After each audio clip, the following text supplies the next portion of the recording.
Je ne commencerai pas en vous faisant un résumé, car si vous êtes ici en ce moment, c'est que vous savez qui est John Wick. Et c'est justement ce qui me pousse à faire cette vidéo. Tout le monde sait qui est John Wick. L'aura qu'il dégage, ce côté christique entremêlé d'un univers très riche basé sur des lieux et des objets sacrés, me font dire que le combat de John contre ses compères est un combat au-delà de la réalité, un combat divin. Dans le premier film, après que Joseph ait volé la voiture de John Wick et tué son chien, son père lui explique que ce dernier est un tueur plus que talentueux surnommé Baba Yaga. Baba Yaga est une créature terrible, dont la seule raison à son existence est la mort. Cette entité ne représente pas seulement la mort, elle en est sa substantifique moelle. C'est à cet instant précis que l'iconisation du personnage commence. Et non seulement elle ne s'arrêtera pas de s'amplifier au fur et à mesure des films, mais nous, spectateurs, nous n'arrêterons pas d'y croire en ce personnage hors norme. Car c'est sans doute l'énorme point fort de cette franchise, son personnage principal, et la manière dont il est traité. La réputation de John Wick et la relation qu'il peut avoir avec tous ceux qu'il croise font de lui une sorte de divinité, une entité intouchable. Quand quelqu'un va croiser John Wick au fil de ses aventures, il va apparaître à l'image du Christ comme une évidence, comme celui qu'on est heureux de revoir, de rencontrer, ou à l'inverse comme celui que l'on craint de par sa réputation, mais également de par l'incompréhension de ses aptitudes. John peut en quelque sorte être considéré comme l'ange de la mort, celui qu'on envoie faire le sale boulot pour maintenir un certain équilibre.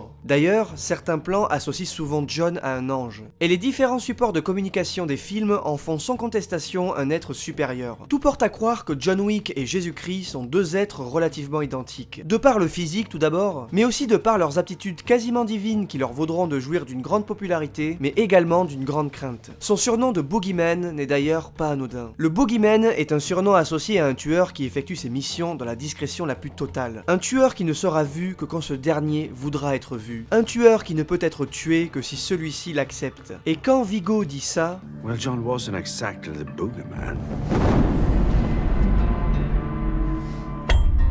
He was the one you sent to kill the fucking boogeyman.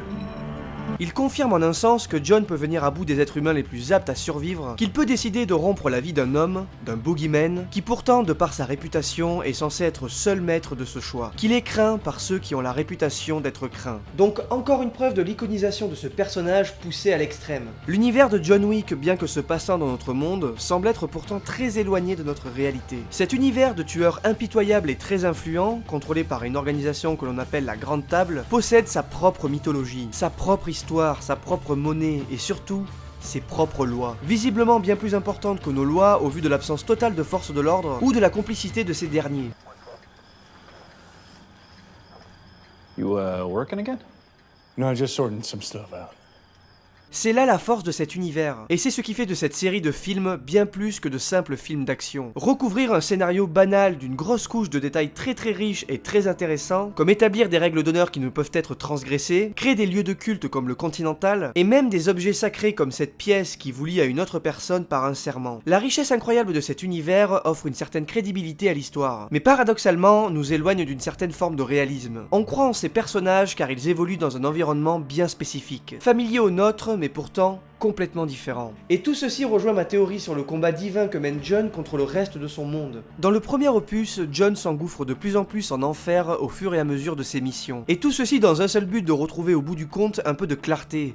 Une lueur d'espoir. Au fil des missions, John va détruire tous ces démons qui, pour certains, n'hésitent pas à profaner un lieu de culte en poussant au meurtre dans ce dernier. Dans le second opus, les humains ne font même plus attention aux différents massacres qui se déroulent sous leurs yeux. Peut-être parce que tout simplement, les humains ne voient pas ce qu'il se passe. Peut-être que ce combat entre ces assassins va au-delà du réel. Peut-être que la frontière entre ces deux mondes n'est pas qu'une image, mais existe bel et bien. Quand Winston contrôle les gestes d'une centaine de personnes d'un simple mouvement de tête, il va sans dire que cette histoire est beaucoup plus riche qu'on ne le croit et qu'il est évident qu'un sous-texte existe bel et bien dans cette trilogie John Wick. Car oui, avec la sortie de ce troisième opus, John Wick devient officiellement une trilogie, et peut-être plus encore. Alors en dehors du fait que John Wick Parabellum nous offre des combats incroyables, une mise en scène soignée et des décors somptueux, il vient surtout confirmer la place très importante qu'a la religion dans cet univers. Que ce soit la religion telle que nous la connaissons, ou celle prédéfinie par ses assassins. Les symboles sont très forts dans John Wick Parabellum. Une croix inversée marquée au fer rouge sur le dos de notre anti-héros, héros, un personnage qui va se faire trouer les deux mains comme châtiment pour trahison, le chemin de croix effectué par John dans le désert, et encore une fois des combats et des meurtres que personne ne voit. Bref, John Wick 3 confirme plus que jamais l'affiliation de cet univers à la religion, et la séparation de ce dit univers avec le nôtre. Le ton très gothique et assez sombre des décors n'est pas anodin non plus, et vient offrir un côté très mystique à l'œuvre. Toutes les scènes dans le théâtre sont d'une richesse visuelle incroyable, et ce sont toutes ces scènes et tout le mysticisme qu'elles dégagent qui vont confirmer le fossé énorme entre deux réalités. Quoi qu'il en soit, ici les rôles sont inversés. C'est John Wick qui a commis un acte impardonnable en faisant couler le sang dans l'hôtel Continental. Ce blasphème lui vaudra la perte de ses titres, et une condamnation à mort par les siens, ce qui lui fera un autre point commun avec Jésus, et confirmera qu'il est plus que jamais la représentation ultime du héros christique.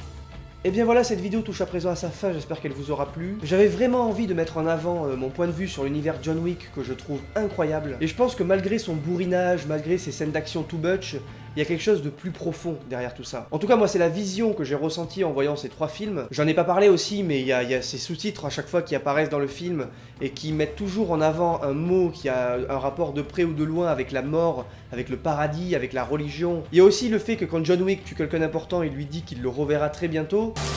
We're seeing you, Dom. Yeah. We see you.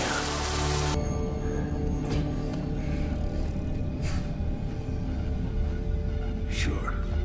On peut se dire qu'il fait référence à l'enfer en parlant de ça, mais il peut aussi parler d'autre chose. Bref, on en débat en commentaire, j'espère que cette vidéo vous a plu. Et quant à moi, je vous dis à très bientôt, et à très bientôt.